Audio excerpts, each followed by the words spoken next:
할렐루야. 반갑습니다. 주님의 이름으로 축복합니다.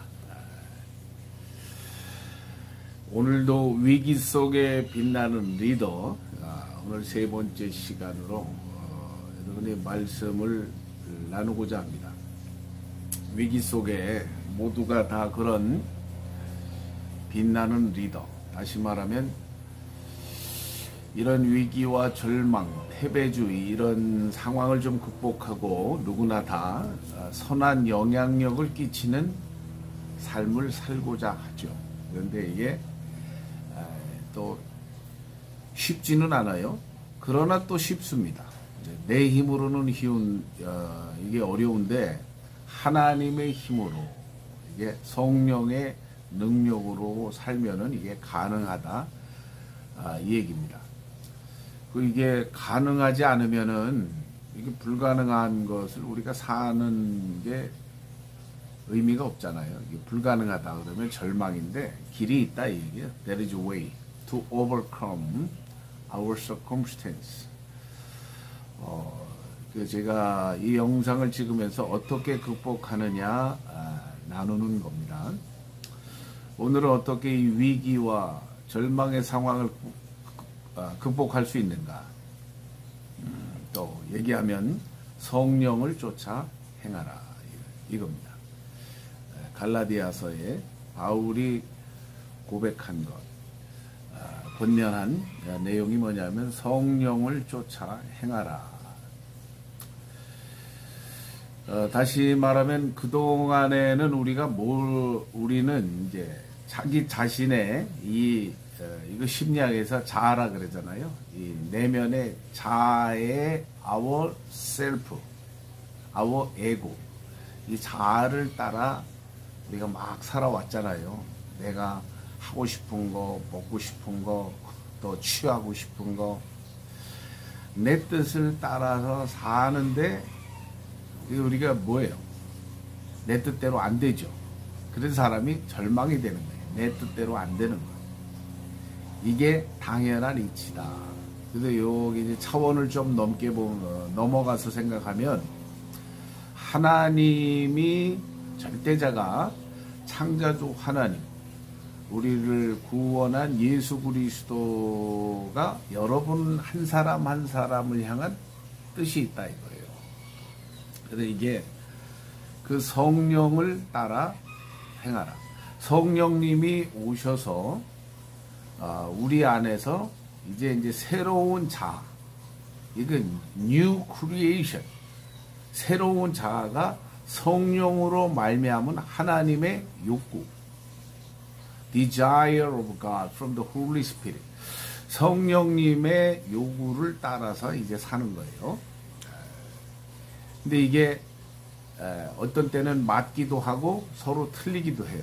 그죠?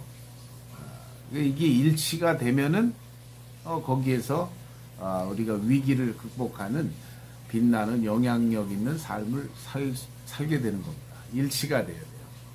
하나님의 뜻과 나의 뜻이 일치가 되는 것.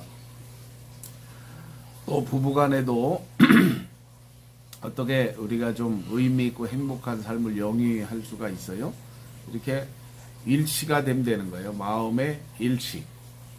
우리가 똑같아진다는 얘기가 아니고 우리가 근본적으로 우리의 연약함을 이해하고 서로 다름을 인정하고 수용하면 그 속에서 놀라운 상생의 에너지가 생긴다 이 얘기예요.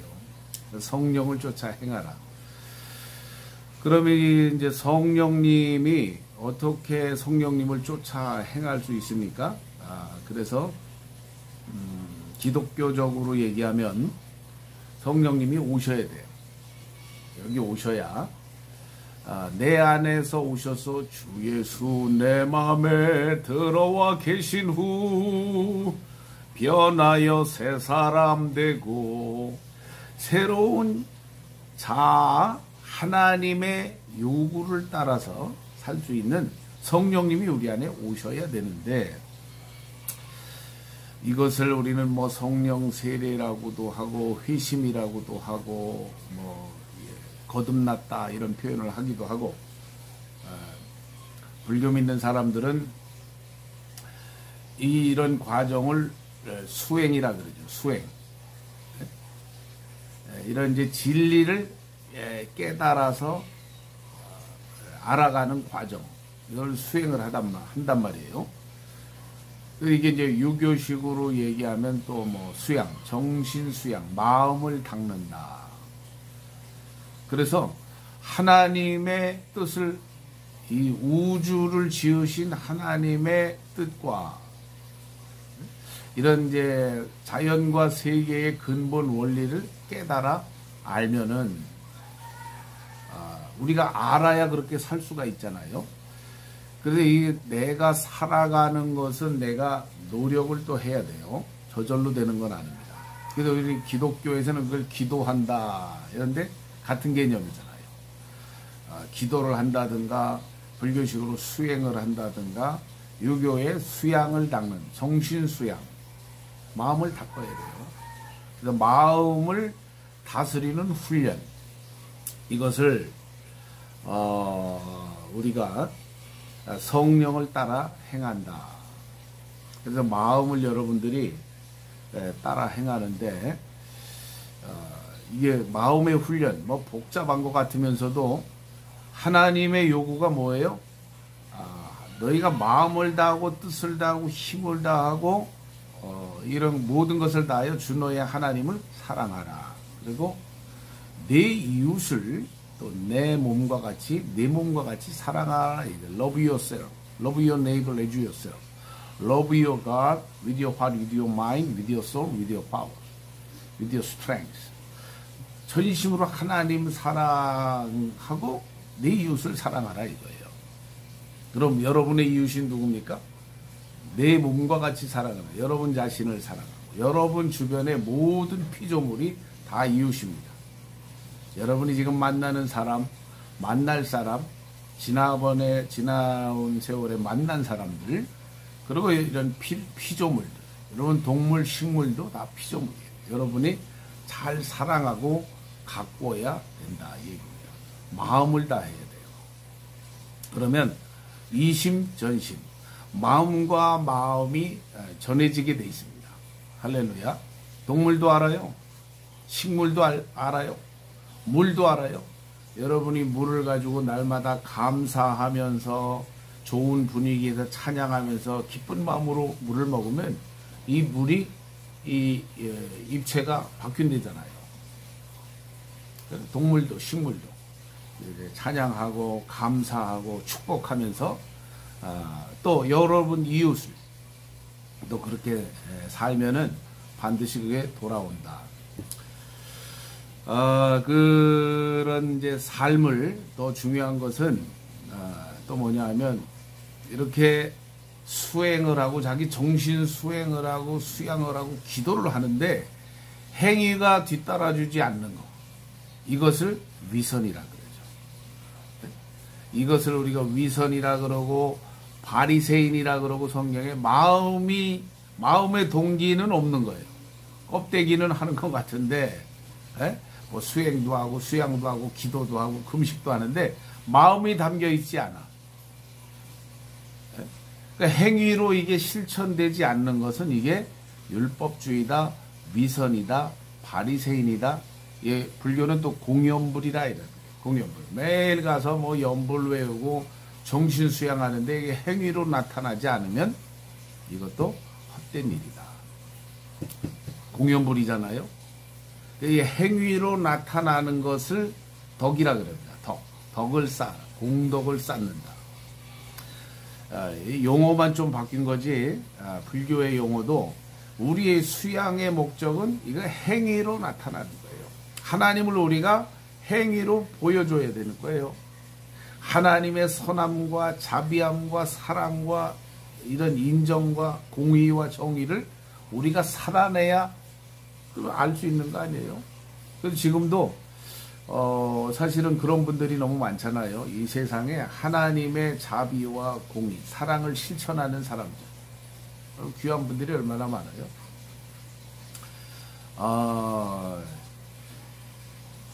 그래서 이 또 예수님도 그랬고 또 성경에 보니까 뭐래요? 이 고넬료라고 하는 사람이 있는데 내 구제와 선행을 내가 보았다.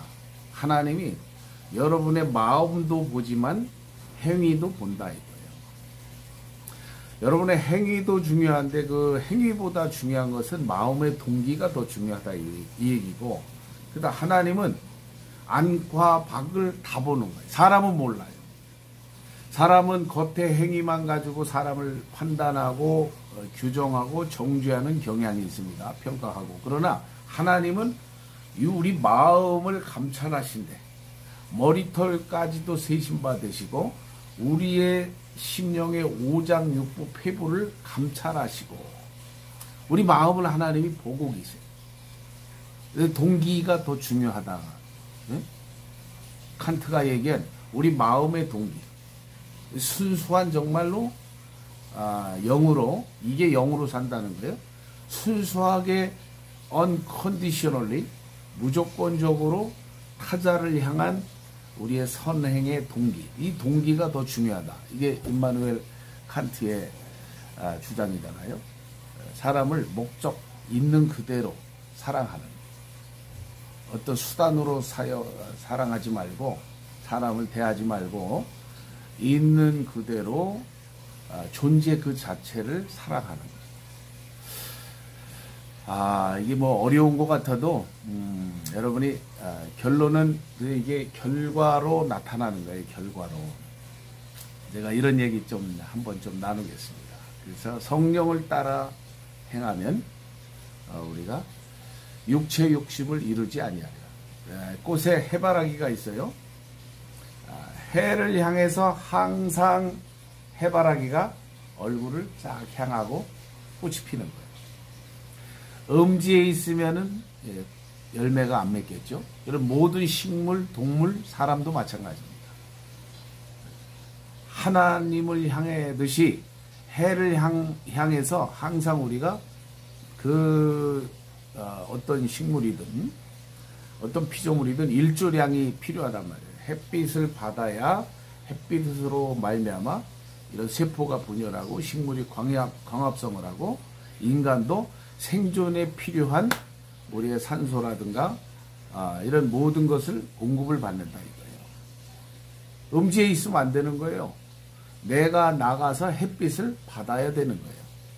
저도 지금 아침에 이 햇빛을 받아서 영상을 촬영하고 있습니다. 짧은 간증입니다. 제가 첫 목회를 하고 30대예요. 개척을 해서 교회를 세우고 설립을 하고, 그 당시에 이런 이제 막 IMF가 와가지고 막 청소년 이런 가장들, 부모님들이 다 이혼하고 자살하고 안산시에 이제 목회가 주변에 맨 노숙자들하고 이런 소녀 가장들이 막 몰려오기 시작하는 거예요. 이게 너무 감사하잖아요. 교회는 사람이 많아야 되는데 문제는 다 어려운 사람들만 오는 거예요. 뭐 노숙자들, 병든 사람들 뭐 도와달라고. 그래서 내가 도와줄 한계는 있고 다 돕고 싶은데 그 사람들 데리고 막 씨름하고 기도해주고 신방하고 장학금 주고 먹이고 배운 게 그거밖에 없잖아요. 주님으로부터. 우리 또 모교에서. 그리고 이제 두 번째 교회를 개척을 했는데 99년에 청주에서 또 벌은 못 버린다고 또 개척을 해서 또 빚을 내 가지고 먹이고 돌보고 이런 일을 한 거예요. 또 이상하게 저는 그런 지역이 보이는 거예요. 그런 지역에 가면은 그런 사람들이 많이 보이는 거예요. 그걸 또 하는 거예요. 그런데 그렇게 하다가 제가 신용불량이 됐어요. 신용불량이 됐는데 이제 뭐 이렇게 저렇게 보증금 다 까먹고 돈이 없어서 수중에 이제 120만 원 남았는데 120만 원 가지고 어디 이사를 가야 되는데 상황은 굉장히 절망인데 제가 기도 가운데 한 40일간 절야기도, 빚독촉 받으면 잠을 못 자요.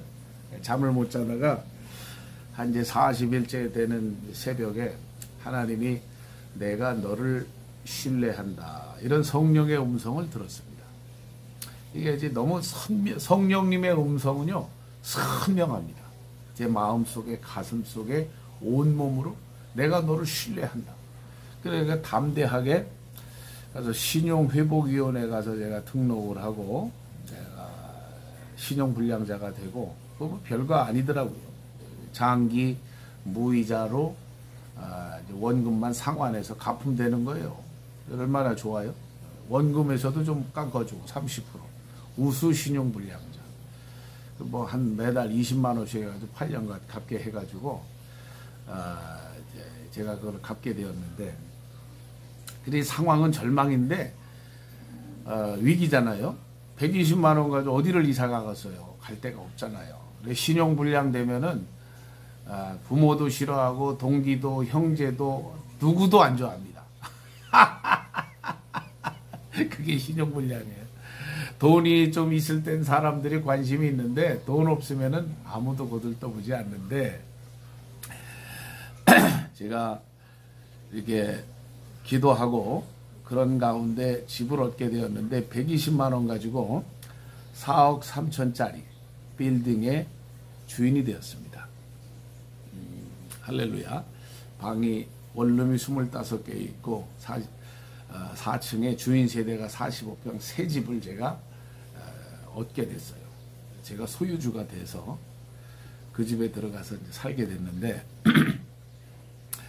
주인 할아버지가 그 당시에 84세인데 할아버지가 나중에 계약서를 쓴 후에 120만 원 가지고 그 첫 주에 저희 교회에 와서 예수를 믿고 세례를 받게 됐어요. 그 위에 돌아가셨는데 저는 전도가 목적입니다. 할아버지가 뭐냐 하면 처음에 계약서 쓸 때 당신의 얼굴에 그런 선한 영향력이 보인대. 그 할아버지가 관상쟁인데 보통 사람이 아니고 당신 속에 하나님의 그런 선한 기운이 있다. 그래서 내가 이 건물을 당신한테 파는 거다. 120만 원에. 그리고 저는 그분을 세례 주게 됐고, 제가 나중에 목사라고 얘기하고 저희 교회에서 세례를 제가 이사가고 첫 예배, 가정에서 예배 드리는데 세례 교인이 되었어요. 그래서 다니엘이 타자굴에 있는데 이게 뭐예요? 사자들도 알아보는 거예요. 이 사람이 그냥 억울하게 타자굴에 던져졌는데 하나님의 천사가 함께하는 사람이에요. 그러니까 사자도 안 건드려요. 그죠? 또 요셉이 감옥에 갇혔는데 감옥에서도 이 사람은 형통하는 거예요. 계속 잘 되니까 나중에 바로 왕이 내가 하나님의 신이 너와 함께하는 것을 내가 안다. 본다. I saw the spirit of God is in you. 하나님의 신이 네 속에 있다는 것을 내가 본다는 거예요. 그래서 이 사람은 이 얼굴이 관상도 중요해요. 여러분의 말과 행위가 얼굴에 그대로 나타납니다. 그래서 얼굴이에요. 그 사람의 얼굴, 뭐예요? 얼이 빠졌다 그러잖아요. 사상이나 생각이나 정신, 살아온 세계가 궤적이 얼굴에 그대로 나타나요. 얼굴과 여러분의 눈에도 나타납니다. 그런 눈동자가 중요하고 얼굴도 인상이 중요해요. 아유, 할렐루야. 그래서 그 위기를 극복했던 제가 또 사건이 기억이 나고, 상황이 절망적인 상황인데 그렇게 하나님이 위기를 돌파하게 은혜를 베풀어 주셨습니다. 오늘은 여기까지. 위기 중에도 여러분이 소망을 잃지 마시고, 먹구름이 끼고 비가 와도 먹구름 뒤에는 태양이 언제나 빛나고 있습니다. 역사를 주관하시는 하나님의 은총이 지금도 여러분을 덮고 있습니다. 여러분이 눈을 들어 하늘을 보라, 태양을 봐라. 그러면 희망이 넘치고 여러분의 상황과 역경을 돌파할 수 있는 은혜와 이런 능력을 주께서 주실 줄 믿습니다. 할렐루야. 감사합니다.